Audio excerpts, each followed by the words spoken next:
আমির হেফাজত সহ জাতীয় যে সমস্ত মুরব্বীরা আছেন, আসাতিজাতুল উলামা আছেন, আমাদের মুরব্বীরা যারা আছেন, তাদের সবার প্রতি আমি শ্রদ্ধা জ্ঞাপন করছি। অনেক উলামা একরাম আছেন, আরও অনেকের কথা আপনারা শুনবেন। আমি খুবই সংক্ষেপে কিছু কথা আরজ করতে চাই। আল্লাহ রাব্বুল আলামিন বলেছেন, কুল হাল ইয়াস্তাবিল্লাযীনা ইয়ালামুনা ওয়াল্লাযীনা লা ইয়ালামুন।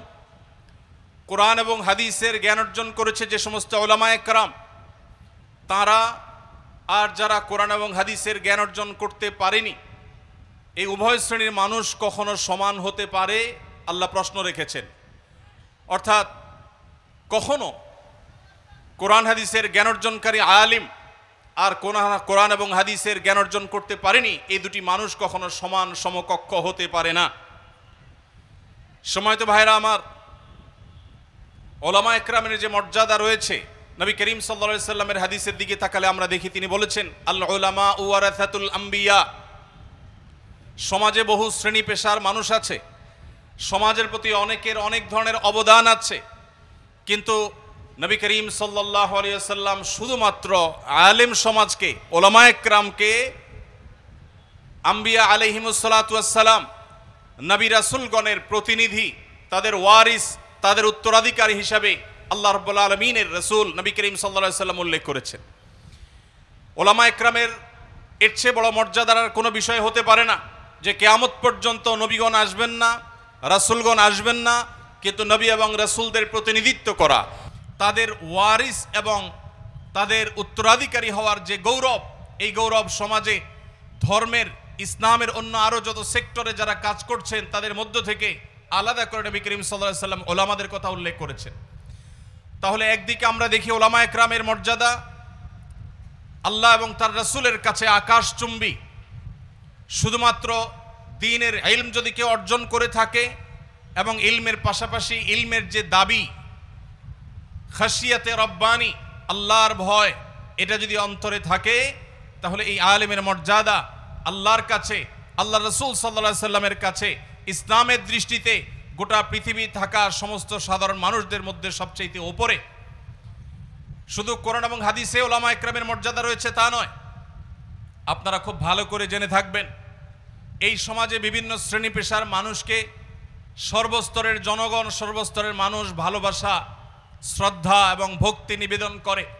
কিন্তু আলেম উলামাদের মর্যাদা, তাদের মর্তবা, তাদের কদর, তাদের মূল্য সমাজের মানুষের কাছে এত বেশি যে উলামা একরাম হলেন সেই শ্রেণীর মানুষ, এদেশের সেই শ্রেণীর নাগরিক যাদেরকে আপামর সাধারণ মানুষ, সর্বস্তরের সাধারণ মানুষ অন্তরের অন্তঃস্থল থেকে অকৃত্রিমভাবে ভালোবাসে, শ্রদ্ধা করে, যেই ভালোবাসার মধ্যে কোনো স্বার্থ থাকে না, যেই ভালোবাসায় কোনো ভনিতা থাকে না। এলাকার কোনো প্রভাবশালী নেতা, তাকেও মানুষ শ্রদ্ধা করে, কিন্তু সেই শ্রদ্ধা অনেক সময় তার ক্ষতির, তার অনিষ্টের ভয় থেকে করে। কিন্তু একজন আলিমকে, একজন মসজিদের ইমামকে, একজন খতিবকে, একজন মুয়াজ্জিনকে, একজন হাফিজে কোরআনকে সাধারণ মানুষ যে শ্রদ্ধা নিবেদন করে, তাকে যে ভালোবাসা, ভক্তি প্রকাশ করে, সেই ভালোবাসা, সেই ভক্তি থাকে নিখাত, সেটা থাকে কোনো প্রকার কৃত্রিমতাহীন, সেটা থাকে সকল স্বার্থের ঊর্ধ্বে, শুধুই মন থেকে, মনের গভীর থেকে ভালোবাসা নিবেদন করে। আলেমের লেবাস ধারণ করে, আলেমদের বেশভূষা ধারণ করে, আলেমদের পরিচয় ধারণ করে কোনো মানুষ যদি কোনো প্রতারণা করে, কোনো অপকর্ম করে, কোনো ভুল কাজ করে, কোনো অপরাধে লিপ্ত হয়, সমাজের সর্বস্তরের মানুষ অবাক হয়ে যায়, বিস্মিত হয়ে যায়, কিভাবে সম্ভব? আলেম ওলামাদের দ্বারাই তো কোনো অকারেন্স করা সম্ভব হয় না সচরাচর। আলেম ওলামাদের লেবাসধারী এই লোক কিভাবে অপকর্ম করলো, কোনো অপরাধে লিপ্ত হলো? মিডিয়াগুলো আলাদা করে নিউজ করে।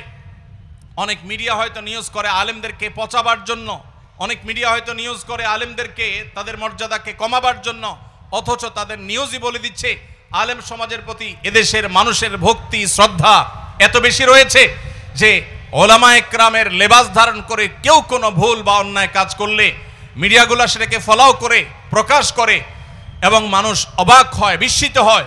এটা নিউজ হয় এই জন্য যে আলেমরা আবার কিভাবে অপরাধ বা অপকর্ম করতে পারে। আমি বিষয়টিকে এভাবে বলি, 500 বা 1000 টাকা নোটের সাধারণত নকল হয়, 10 টাকার নোটের নকল হয় না।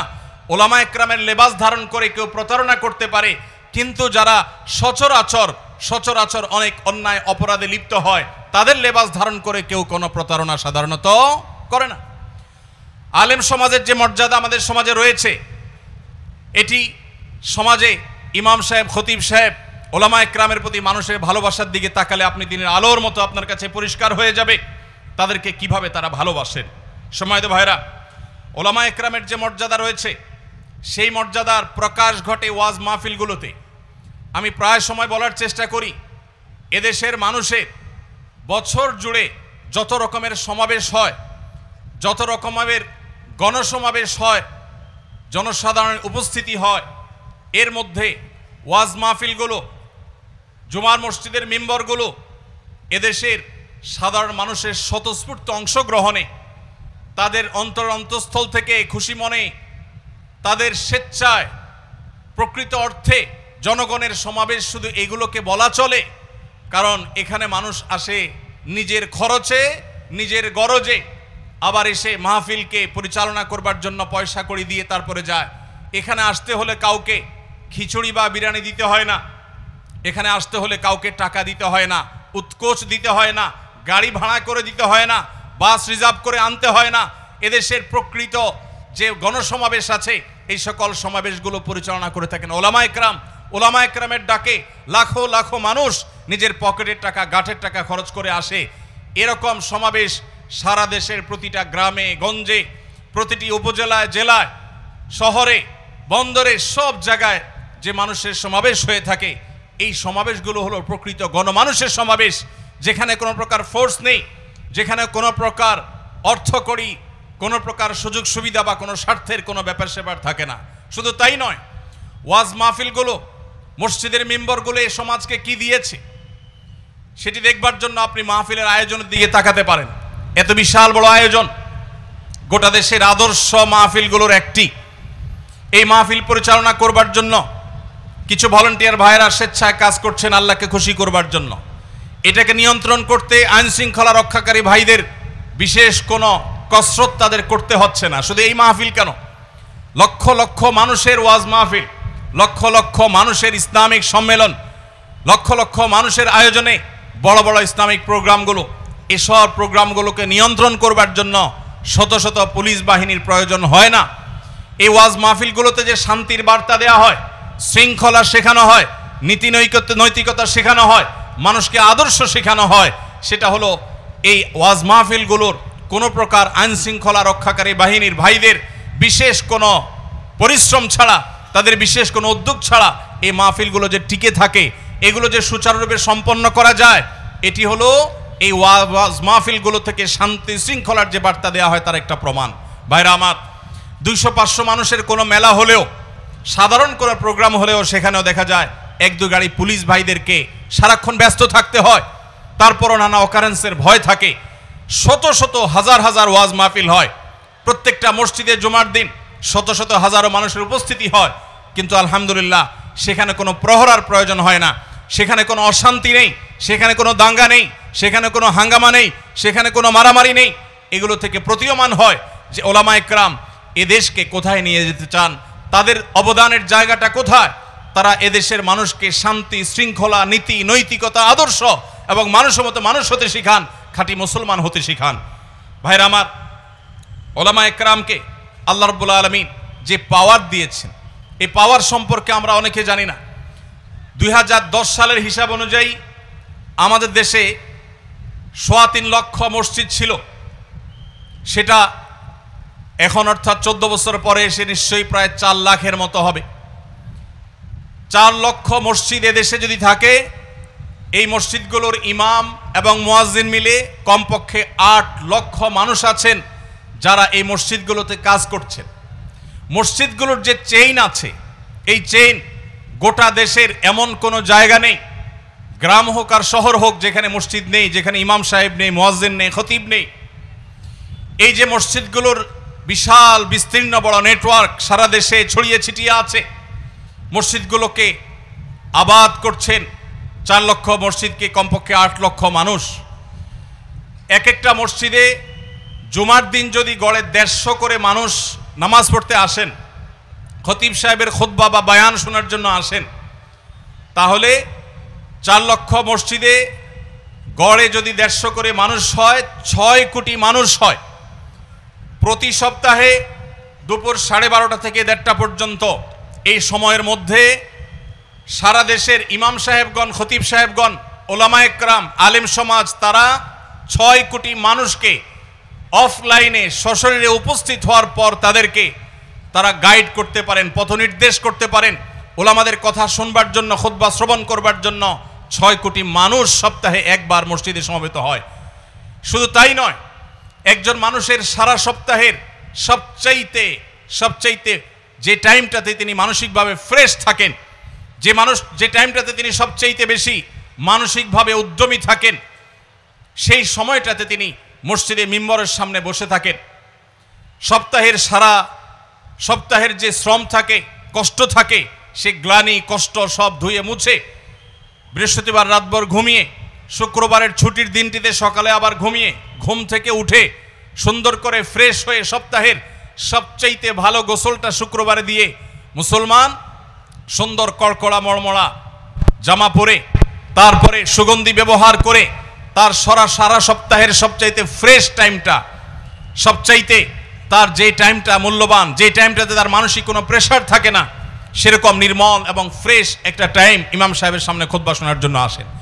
এদেশের যত মিডিয়া আছে, যতগুলো টেলিভিশন চ্যানেল আছে, যতগুলো রেডিও চ্যানেল আছে, একযোগের সমস্ত টিভি চ্যানেলের দর্শক সবচেয়ে পিক টাইম রাত 9টা থেকে 10টা যদি ধরি আমি, এই সময়ের মধ্যে সমস্ত টিভি চ্যানেলের দর্শক একত্র করলে যে প্রতিদিন রাত 9টা থেকে 10টা এই টাইমে, পিক টাইমে সকল টিভি চ্যানেলের দর্শকের সংখ্যা কেমন হতে পারে, আমার বিশ্বাস এখানে এই বিষয়ে পণ্ডিত ব্যক্তিরা, বোদ্ধারা আছেন, তারা ভালো বলতে পারবেন। আমার বিশ্বাস ইমাম সাহেবদের, খতিব সাহেবদের, ওলামা একরামের কথা শোনার জন্য যে 6 কোটি মানুষ একত্রিত হয় সপ্তাহে একবার, সমস্ত মিডিয়াগুলোর দর্শক পিক টাইমে যা একত্র হয়, যত দর্শক দেখেন, সেই সংখ্যাটাকে মসজিদের মিম্বরের সামনে উপস্থিত মানুষদের সংখ্যার সাথে তুলনা করলে আমার মনে হয় কয়েক গুণ বেশি হবে সন্দেহাতীতভাবে। ভাইরা আমার, ওলামা একরামের পাওয়ারের জায়গাটা, শক্তির জায়গাটা, তাদের কাজ করবার যে বিশাল বড় সুযোগ আছে, সেই সুযোগ আপনাদেরকে উপলব্ধি করতে হবে। আপনারা চাইলে প্রতি সপ্তাহে কোটি কোটি মানুষকে অ্যাড্রেস করতে পারেন। জুমার মিম্বর থেকে যদি সমাজের গুরুত্বপূর্ণ বিষয়গুলোকে তুলে আনা যায়, জুমার মিম্বর থেকে যদি মানুষকে সততা এবং নৈতিকতার যথাযথ দীক্ষা দেওয়া যায়, জুমার মিম্বর থেকে যদি দেশ এবং মুসলিম মিল্লাতের কল্যাণে যদি গাইড দেওয়া যায়, তাহলে এই দেশের চেহারা বদলাতে খুব বেশি সময়ের প্রয়োজন হবে না। ওলামা একরামের যে কাজ করার অপরচুনিটি আছে, ওলামা একরামের যে অপার সম্ভাবনা আছে, ওলামা একরামের কাজের যে বিশাল জায়গা রয়েছে, ওলামা একরামের যে শক্তি এবং সামর্থ্যের বিশাল জায়গা রয়েছে, সেটি আপনাদেরকে উপলব্ধি করতে হবে। সম্মানিত ভাইরা আমার, ওলামা একরাম আজ দীর্ঘ কয়েক যুগ ধরে এদেশের স্বাধীনতার পর থেকে আজ পর্যন্ত মাহফিলের মঞ্চ থেকে অথবা মসজিদের মিম্বর থেকে কিংবা মিডিয়া থেকে ওলামা একরাম তাদের জায়গাগুলো থেকে এই সমাজের জন্য যে অবদান রেখেছেন, সে বিষয়ে কথা বললে অনেক দীর্ঘ সময় কথা বলতে হবে। আমি শুধু কয়েকটি উপমা দিতে চাই।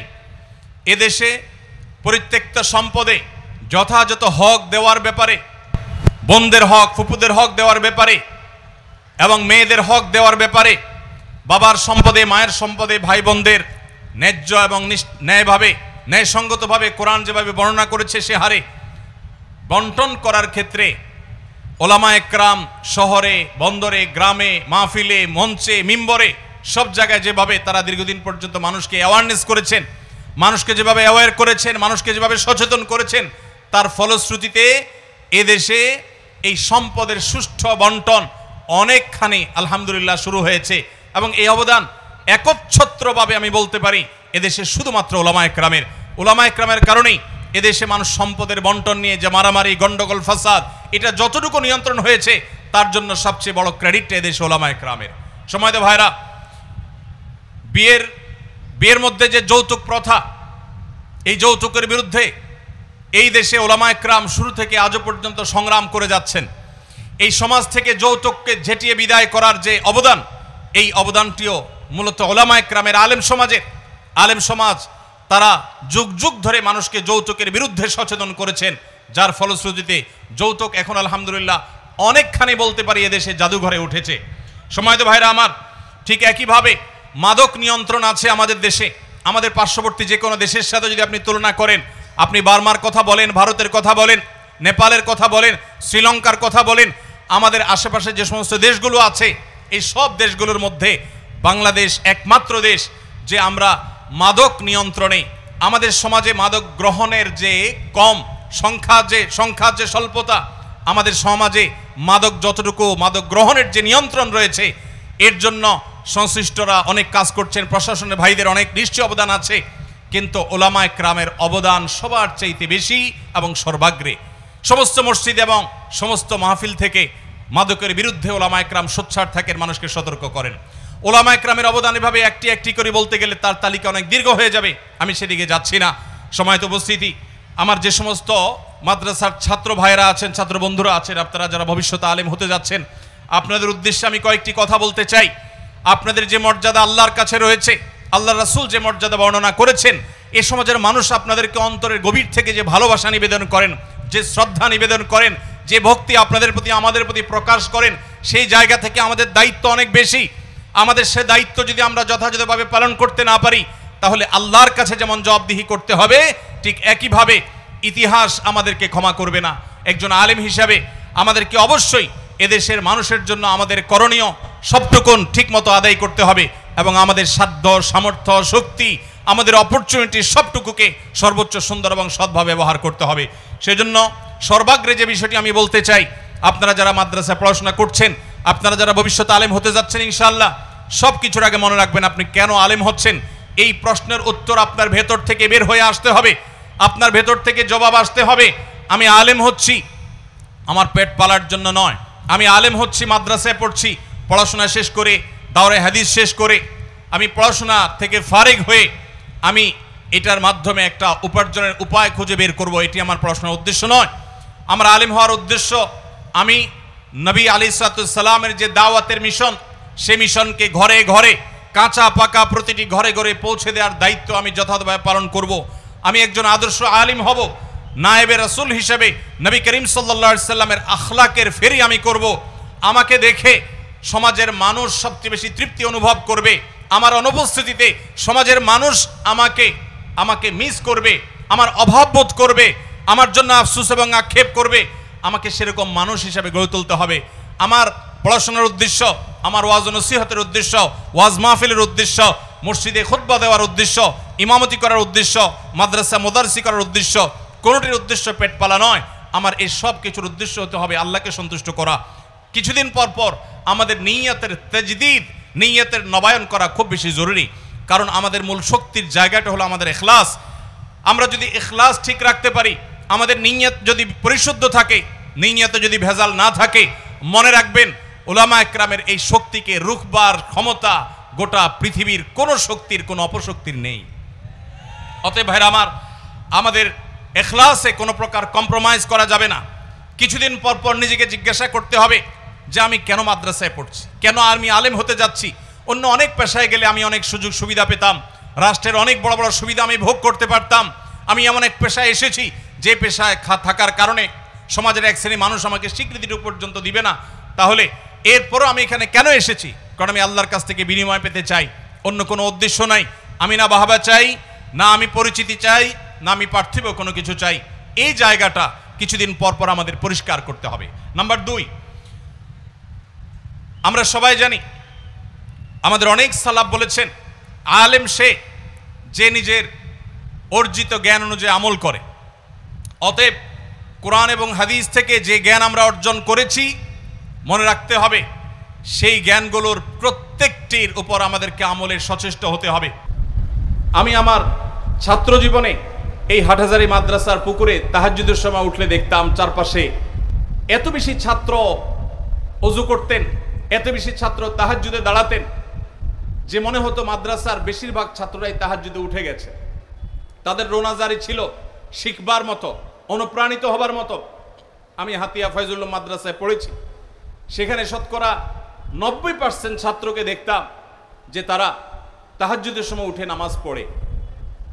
আমি আমার পরীক্ষার এমন দৃশ্যের কথা প্রায় মনে পড়ে বলতে পারি আপনাদের সাথে, হাতিয়াতে যখন আমি পড়ি ফয়জুল্লাহ মাদ্রাসায়, মুফতি ফয়জুল্লাহ রাহমাহুল্লাহর হাতে গড়া ছাত্র আমার উস্তাদ মুহতারাম মুফতি সাইফুল ইসলাম সাহেব রহমতুল্লাহি আলাই, আমার এই নামটি আহমদুল্লাহ নামটি যিনি নামকরণ করেছেন আমার উস্তাজে মুহতারাম উস্তাজে শফিক মুফতি সাইফুল ইসলাম সাহেব রহমতুল্লাহি আলাইহের মাদ্রাসায় আমার মনে আছে যে আমি যখন নাহবে মীর জামাতে পড়ি তখন আমাদের উস্তাজ এসে পরীক্ষা নেওয়ার সময় প্রশ্ন বলে দিতেন, আমরা প্রশ্ন লিখে নিতাম। লেখার পর উস্তাজ বলতেন, যাও যার যার রুমে চলে যাও, পরীক্ষার এই প্রশ্নের জবাব লিখে নিয়ে আসো। আমরা প্রশ্ন লিখে সবাই যার যার রুমে চলে যেতাম, নির্দিষ্ট সময় দেয়া থাকতো, সবাই প্রশ্ন লিখে প্রশ্নের উত্তর লিখে আবার চলে আসতাম। কেন রুমে যেতাম? কারণ সেখানে আসলে আলাদা পরীক্ষার হল বলতে আলাদা কিছু ছিল না। হাতিয়া মাদ্রাসা সম্পর্কে যারা জানেন তারা বলতে পারবেন, সেখানে বোর্ডিংয়ের কোনো সিস্টেম এখনো পর্যন্ত নয় আমি যতটুকু জানি। পরীক্ষার আলাদা হলের কোনো জায়গা নেই, খুব সীমিত জায়গাতে 400-500 ছাত্র পড়াশোনা করতে হতো। তো আমরা যার যার জায়গায় গিয়ে পরীক্ষার খাতায় প্রশ্নের উত্তর লিখে নিয়ে আসতাম। আজও গোটা পৃথিবীতে এ ধরনের ঘটনা যদি বলা হয়, পৃথিবীর যে কোনো প্রান্তের মানুষের কাছে রূপকথার গল্পের মতো মনে হবে। অথচ বাস্তবতা হলো যে একজন শিক্ষার্থী, আমাদের ক্লাসে 50-55 জন ছাত্র ছিলেন। আমি তখন অনেক ছোট ছিলাম বয়সে, আমার পরিষ্কার মনে আছে। আমি নিজে অবাক হয়েছি, কারণ এর আগেও আমি 1-2টি মাদ্রাসায় পড়েছি, এরকম দৃশ্য দেখিনি। সব মাদ্রাসায় এরকম দৃশ্য নেই। তখন আমি দেখেছি যে সব ছাত্র ভাইরা প্রত্যেকে আমানতদারিতার সাথে আল্লাহকে ভয় করে প্রত্যেকে পরীক্ষার খাতায় যা পারছেন তা লিখে এনে উস্তাদের কাছে, শিক্ষকের কাছে জমা করে দিয়েছেন। মাদ্রাসার ছাত্রদের নীতি নৈতিকতা, তাদের আমল, তাদের আদর্শ এবং অর্জিত জ্ঞান অনুযায়ী আমল করার যে উজ্জ্বল উদাহরণ আমরা আমাদের ছাত্র জীবনে, আমাদের শৈশবে দেখেছি, আজ সেটা অনেকখানি হারিয়ে যাচ্ছে। ভাইরা আমার, গোটা দেশ, গোটা জাতি, বরং গোটা বিশ্বের মানুষ চেয়ে আছে আজ আপনাদেরকে নেতৃত্ব দিতে হবে, মানুষকে আদর্শের পথে মানুষকে উঠাতে হবে, নীতিবান বানাতে হবে, নামধারী মুসলমানদেরকে সত্যিকারের মুসলমান বানাতে হবে। আপনারা সেই নবীওয়ালা মেহনতের কাণ্ডারি হতে হলে, নবীদের ওয়ারিস হতে হলে আপনাদের ইলম অনুযায়ী আমলের ব্যাপারে সর্বোচ্চ সতর্ক থাকতে হবে। তৃতীয়ত যে বিষয়টি বলতে চাই তা হলো, একজন হক্কানি আলেমের সবচেয়ে বড় মার্কাগুলোর একটি হলো দুনিয়া বিমুখতা। আমরা অনেকে কোরআন হাদিসের জ্ঞান অর্জন করি, অথচ দুনিয়ার প্রতি আকর্ষণ এত বেশি থাকে যে দুনিয়া আমাদেরকে আচ্ছন্ন করে ফেলে, আমাদেরকে গ্রাস করে ফেলে, আমাদেরকে গিলে ফেলে। পার্থিব বিভিন্ন মোহ এগুলো আমাদেরকে এমনভাবে ঝেঁকে ধরে যে আমাদের আদর্শের জায়গা থেকে আমরা সরে যাই, আমাদের লক্ষ্য, আমাদের টার্গেটের জায়গা থেকে আমরা বিচ্যুত হয়ে যাই, বিভ্রান্ত হয়ে যাই। অতএব একজন আদর্শ আলেম হওয়ার জন্য আপনার জীবনের লক্ষ্য ঠিক করতে হবে। পার্থিব জীবনে অর্থ আহরণ করা, অর্থ সংগ্রহ করা, অর্থ সঞ্চয় করা, সম্পদশালী হওয়া, এটা একজন আলেম, আপনি দায়ী হিসাবে, আলেম হিসাবে আপনার টার্গেট হতে পারে না। অতএব দুনিয়া বিমুখতার এই জায়গাটাতে আমাদেরকে আলাদা করে মনোযোগ দিতে হবে। আর এই কাজটিকে বাস্তবায়ন করার জন্য 4 নম্বর পয়েন্ট হলো আল্লাহর নেককার বান্দাদের সোহবত। আসাতেজা একরামের মধ্যে, সিনিয়র মুরব্বী ওলামা একরামের মধ্যে যাকে আপনার ভালো মনে হয়, যার প্রতি আপনার আস্থা হয়, যাকে মনে হয় বিচক্ষণ, যাকে মনে হয় সত্যিকারের আল্লাহওয়ালা এবং মুত্তাকি, সেরকম মুরব্বী ওস্তাদদের সোহবত এবং সান্নিধ্য খুব বেশি জরুরি। আজ আমাদের মাদ্রাসার ছাত্রদের মধ্যে একটি অধঃপতন আমি দেখতে পাচ্ছি, আর সেটি হলো মাদ্রাসার শিক্ষার্থী ভাইদের, বন্ধুদের একটা বড় অংশ তারা নিজেদেরকে স্বয়ং সম্পূর্ণ মনে করে, উস্তাদ এবং মুরব্বীদের কোনো প্রকার তত্ত্বাবধানের প্রয়োজন মনে করে না। আশরাফ আলী থানভী রহমতুল্লাহ আলাইহি বলতেন, जो अपने आप को मुस्तकिल बिज़ात समझता है वो मुस्तकिल बज़ात है। যে নিজেকে স্বয়ং সম্পূর্ণ মনে করে সে আসলে কখনো স্বয়ং সম্পূর্ণ হতে পারে না। অন্তত দিন এটা কখনো আপনি নিজে নিজে এটাকে পরিপূর্ণতা দিতে পারেন না। এই জন্য আমি আপনাদেরকে বলতে চাই, অবশ্যই আপনার মাথার উপর কোনো না কোনো বিচক্ষণ, সময় সচেতন, আল্লাহওয়ালা, মুত্তাকি, মুখলেস, নিষ্ঠাবান, দূরদর্শী তা সম্পন্ন ওলামা একরাম বা মুরব্বীদের ছায়া আপনার উপরে থাকা দরকার। তাদের সাথে যোগাযোগ থাকা দরকার, কানেকশন থাকা দরকার, পরামর্শ থাকা দরকার, তাদের তত্ত্বাবধান দরকার, তাদের সোহবত দরকার। এই সোহবত ছাড়া প্রকৃত অর্থে জুহুদ, প্রকৃত অর্থে দুনিয়া বিমুখতা, প্রকৃত অর্থে আখিরাত মুখিতা, এটা প্রকৃত অর্থে কখনোই অর্জন হয় না।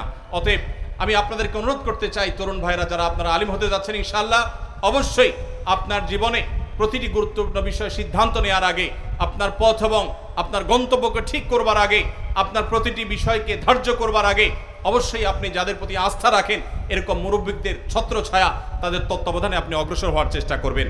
এরপরে 5 নম্বর যে বিষয়টি বলতে চাই তা হলো, আজ আমাদেরকে সময়কে রিড করা জানতে হবে, সময়কে জানতে হবে, সময়কে বোঝা শিখতে হবে। এজন্য আপনাদেরকে বলতে চাই, আমাদের স্কিলকে ডেভেলপ করতে হবে, যোগ্যতাকে বাড়াতে হবে।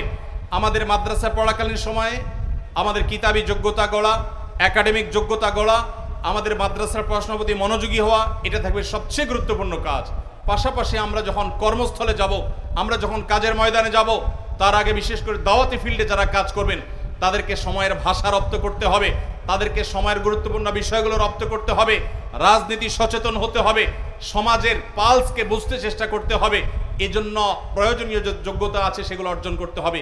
এই যোগ্যতাগুলোর অভাবে অনেক আলেম আছেন, তারা জ্বলে উঠতে পারছেন না, তারা জেগে উঠতে পারছেন না, তাদের ভাষাগত দুর্বলতা আছে, তারা ভালো বাংলায় কথা বলতে পারেন না, তারা অনেকে হয়তো ইংরেজি ভালো জানেন না, তারা কম্পিউটারে ভালো দক্ষ না, তারা সময় সম্পর্কে ভালো জানেন না, জনগণের চিন্তা ভাবনা কি সেটা তারা জানেন না, জনগণের মন এবং মস্তিষ্ককে তারা রিড করতে পারেন না, সাধারণ মানুষের ভাবনাগুলোকে তারা পড়তে পারেন না। এই কারণে যোগ্য মানুষ হওয়া সত্ত্বেও তারা সমাজের মানুষকে সেভাবে উপকার পৌঁছাতে পারেন না। এই জন্য আমার অনুরোধ আপনাদের প্রতি 5 নম্বর হলো যে আপনি দক্ষ আলেম হিসাবে নিজেকে গড়ে তোলবার জন্য, প্রভাবশালী আলেম হিসাবে গড়ে তোলবার জন্য, আপনার দাওয়াকে ইফেক্টিভ এবং মুয়াসসির দাওয়া দেওয়ার জন্য আপনাকে অবশ্যই সময়ের এই প্রয়োজনীয় বিষয়গুলো, যোগ্যতাগুলো, স্কিলগুলো আপনাকে অর্জন করতে হবে আলেম হওয়ার পাশাপাশি। তাহলে ইনশাআল্লাহ আপনি দেখবেন আপনি জ্বলে উঠতে পেরেছেন, আপনি জেগে উঠতে পেরেছেন, আপনি জাগাতে পেরেছেন, আপনি যেই অবস্থানে চলে গেছেন সেটা আপনি হয়তো কল্পনা করতে পারেননি। নাম্বার 6, আমাদেরকে ঐক্যের ব্যাপারে খুব বেশি সতর্ক থাকতে হবে। মনে রাখতে হবে, আমরা যদি ঐক্যবদ্ধ না হই তাহলে এদেশে দ্বীনকে কখনো আমরা অগ্রসর করতে পারবো না, মুসলমানদেরকে কখনো আমরা রক্ষা করতে পারবো না। রক্ষা করবেন আল্লাহ রাব্বুল আলামিন, কিন্তু আলেম হিসেবে আমরা আমাদের দায়িত্ব সঠিকভাবে পালন করতে পারবো না যদি না আমরা ঐক্যবদ্ধ থাকি। মনে রাখবেন, ঐক্য কখনো সকল চিন্তা, সকল মত এক হয়ে কখনো ঐক্য হয় না। যদি সব চিন্তা আমাদের এক হয়ে যায়, সকল মত যদি আমাদের বিলুপ্ত হয়ে যায়, তাহলে আর ঐক্যের প্রশ্ন কি? ঐক্য হবেই ইত্তেহাদ মাআল ইখতিলাফ, মূলনীতির উপর ভিত্তি করে। আপনার সাথে কারোর ভিন্ন মত থাকতে পারে, কিন্তু ঐক্যমতের বহু জায়গা আছে, সেই জায়গাগুলোকে মাথায় রেখে আপনাকে ঐক্যবদ্ধ হতে হবে। আমার আগে মাহমুদুর রহমান ভাই কথা বলেছেন, এর আগেও তিনি বিভিন্ন জায়গায় বলেছেন, ওলামায়ে কেরাম যদি ঐক্যবদ্ধ না হন তাহলে আমরা এই জাতির ঈমানের পাহারাদারি করা তো দূরের কথা, আমাদের অস্তিত্বকে টিকিয়ে রাখাটাই অসম্ভবপর হবে। আর আমরা যদি ঐক্যবদ্ধ থাকি তাহলে এদেশে ওলামায়ে কেরামকে ইগনোর করার শক্তি সামর্থ্য কারোর আসলে নেই। এদেশে ওলামায়ে কেরামের যে চেইন, ওলামায়ে কেরামের যে নেটওয়ার্ক আছে, ওলামায়ে কেরামের যে শক্তি আছে, যে সামর্থ্য আছে, ওলামায়ে কেরামের যে সুযোগ এবং সম্ভাবনা আছে, এদেশের সকল রাজনৈতিক দল একসাথে হয়েও সেই সুযোগ, সেই সম্ভাবনা, সেই শক্তি আসলে আর কারোর নেই। যতগুলো মসজিদ বাংলাদেশে আছে সবগুলো মসজিদ থেকে ওলামায়ে কেরামের কথা বলার সুযোগ আছে, তারা সমাজকে আলোকিত করবার সুযোগ রয়েছে। অতএব কিন্তু বহু বিষয়ে ঐক্যমত আছে, ওই ঐক্যমতের বিষয়টাকে ধরে আপনাকে আগাতে হবে। নিজের ঘরের স্ত্রীর সাথে মানুষ সব বিষয়ে একমত হয় না, কিন্তু তাই বলে তাদের একসাথে পথ চলা বন্ধ হয় না, বরং সেটাকে তারা মিনিমাইজ করে সামনে অগ্রসর হয়।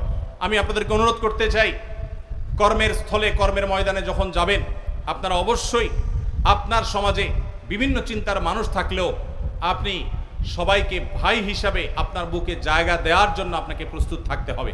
আমি বলছি না আপনার আকীদা, আপনার মানহাজ, আপনার আদর্শ, আপনার চিন্তা চেতনাকে বিলীন করতে, সে জায়গায় আপনি অটল থাকেন, সে জায়গায় আপনি অবচল থাকেন, কিন্তু দ্বীনের বৃহত্তর স্বার্থে আপনাকে আপনার আহলে কিবলা, আহলে সুন্নাল জামাতের গণ্ডিতে থাকা মুসলমান ভাইদেরকে আপনার আপন করা শিখতে হবে, তাদেরকে সাথে নিয়ে যেতে হবে।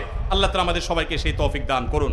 ভাইরা আমার, এই হাটহাজারী এটা এদেশের সাম্প্রদায়িক সম্প্রীতির সবচেয়ে উজ্জ্বল উদাহরণ। আমি বিভিন্ন মিডিয়াতে, বিভিন্ন টিভি চ্যানেলে, বিভিন্ন প্রোগ্রামে আমি বলার চেষ্টা করি, হাটহাজারী মাদ্রাসার পাশেই যে মন্দিরের অবস্থান আছে, আমি আমার ছাত্র জীবনে দেখেছি 100 বছর ধরে এত বিশাল বড় বাংলাদেশের সবচেয়ে বড় মাদ্রাসা, দ্বীনী শিক্ষা প্রতিষ্ঠান, এর ওয়াল ঘেঁষে যে একটি মন্দির রয়েছে, মাদ্রাসার শিক্ষার্থীরা সেই মন্দিরের দিকে কোনোদিন একটা ঢেল ছোড়ার কোনো ইতিহাস, কোনো রেকর্ড কেউ দেখাতে পারবে না। এরপরও দুর্ভাগ্যজনকভাবে মুসলমানদেরকে আসামের কাঠগড়ায় দেশের কিছু মানুষ দাঁড় করাবার চেষ্টা করে। প্রিয় নবী সাল্লাল্লাহু আলাইহি সাল্লামের জীবনে যতগুলো যুদ্ধে, যতগুলো জিহাদে তিনি শরীক হয়েছেন, সবগুলো যুদ্ধে সর্বসাকুল্যে মোট 1000 মানুষ মাত্র মারা গেছেন। এর মধ্যে 600 জন প্রায় ইহুদি, যারা বিশ্বাসঘাতকতার কারণে দণ্ডস্বরূপ তাদের হত্যা করা হয়েছে। আর বাকি মাত্র 400+ মানুষ, তারা এতগুলো যুদ্ধে মারা গেছে। গোটা বিশ্বে মুহাম্মদ সাল্লাল্লাহু আলাইহি সাল্লাম তার আদর্শকে বাস্তবায়ন করতে গিয়ে মাত্র 400 মানুষকে জীবন দিতে হয়েছে। আজ মানবতার সবক আপনাকে আমাকে সকাল বিকাল যারা দিয়ে থাকে, সকাল বিকাল যারা দিয়ে থাকে, সেই মানুষগুলোর ইতিহাস হলো যে তাদের এক একটা যুদ্ধে লক্ষ লক্ষ মিলিয়ন মিলিয়ন মানুষকে তারা হত্যা করে। এরপরে মুসলমানদেরকে তারা অশান্তিকামী, মুসলমানদেরকে তারা জঙ্গি, মুসলমানদেরকে তারা সন্ত্রাসী, নানা রকম অভিধায় তারা ভূষিত করে, খারাপ অভিধা। ভাইরা আমার, আমাদের এই দুর্নাম দূর করবার জন্য, এই দুর্নাম গোছাবার জন্য আমাদেরকে কাজ করতে হবে। সমাজের কোনো অসুবিধা আছে, সবার আগে আপনাকে অগ্রসর হতে হবে। আমি ইমামদেরকে বলি, আপনারা অনেকেই বিভিন্ন মসজিদের একসময় দায়িত্ব পালন করবেন। আপনার এলাকাতে ড্রেন জ্যাম হয়ে গেছে, আপনার নেতৃত্বে যুবকদেরকে নিয়ে আপনি সেটি পরিষ্কারে নেমে পড়বেন। আপনার এলাকায় কোনো অসুবিধা তৈরি হয়েছে, আপনি সমাজের সব মানুষকে নিয়ে আপনার নেতৃত্বে সেই সব সমস্যাকে সলভ করবেন। আমার প্রিয় নবী সাল্লাল্লাহু আলাইহি সাল্লাম হিলফুল ফুজুল করেছিলেন, মক্কাতে হিলফুল ফুজুলের সাথে জড়িত হয়েছিলেন, মক্কায় বাহির থেকে আসা মানুষদের জুলুম থেকে তাদেরকে রক্ষা করবার জন্য। প্রিয় নবী সাল্লাল্লাহু আলাইহি সাল্লাম কাবা শরীফের যে হাজর আসওয়াদ পাথর রাখা নিয়ে কুরাইশদের মধ্যে মতবিরোধ দেখা দিয়েছে, তিনি সেখানে উদ্যোগ গ্রহণ করে সেই মতবিরোধকে শেষ করে দিয়েছেন, মীমাংসা করে দিয়েছেন। সমাজে তিনি মীমাংসার উদ্যোগ গ্রহণ করেছেন। আপনি মুহাম্মদ সাল্লাল্লাহু আলাইহি সাল্লামের ওয়ারিস হিসেবে শুধু মসজিদে খুতবা দিলে আপনার চলবে না, শুধু ওয়াজ মাহফিলে কথা বললে চলবে না। মানুষ যখন পীড়িত হবে আপনাকে যেতে হবে। স্বামী স্ত্রীর মধ্যে যখন অশান্তি সৃষ্টি হবে শুধু তালাকের ফতোয়া দিলে হবে না, তাদের মধ্যে মীমাংসার উদ্যোগ আপনাকে নিতে হবে, কাউন্সিলিং এর উদ্যোগ আপনাকে নিতে হবে, স্বামী স্ত্রীর মধ্যে ভুল বুঝাবুঝি দূর করার উদ্যোগ আপনাকে নিতে হবে। বাপ সন্তানের মধ্যে দূরত্ব হয়েছে, আপনার মসজিদ থেকে সেটার কাউন্সিলিং ব্যবস্থা করতে হবে।